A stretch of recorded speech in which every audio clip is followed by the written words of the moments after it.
Daily விலாஸ்க்கு உங்களை வரவேற்கிறேன். ஆமாங்க, நம்ம வாழ்க்கையில் நிறைய நேரம் நம்ம சொல்கிற காரியம் என்ன தெரியுமாங்க, ரொம்ப பலனே இல்லாமல் இருக்கேன், என் வாழ்க்கையில் நான் ரொம்ப வீக்காக இருக்கேன் அப்படின்னு எனக்கு தோணுது அப்படின்னு நீங்கள் சொல்லுவீங்க. நான் வீக்காக இருக்கிறனால நிறைய பேர் என்னை யூஸ் பண்ணிக்கிறாங்க அப்படின்னு சொல்லுவீங்க.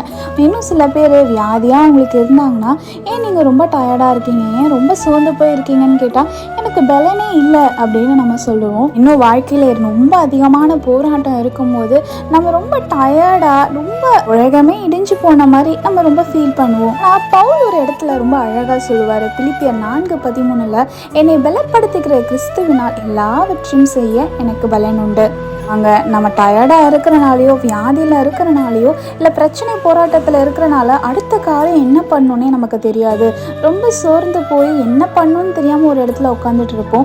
ஆனால் நம்ம பவுல மாதிரி எனக்கு ஆண்டவர் கொடுக்குற பலன் போதும், ஆண்டவர் அந்த பலத்திலேயே என் வாழ்க்கையை நான் ஓட்டிடுவேன், அந்த பலம் எனக்கு இருந்தால் போதும், பிரச்சனைலாம் எனக்கு ஒன்றுமே இல்லை, ஏன்னா அந்த பிரச்சனையை பார்த்துக்கிற தேவன் என்னோடு தானே இருக்காரு, அவர் செய்ய வல்லவராக தானே இருக்காரு, அவரால் கூடாத காரியம் என்ன இருக்குது அப்படின்னு நம்ம சொல்லும் போது நம்மளுடைய பலவீனம் எல்லாம் மாறும். நீங்கள் ஆசிரியப்பட்டவர்கள் தேவங்களை ஆசிரியப்பாக.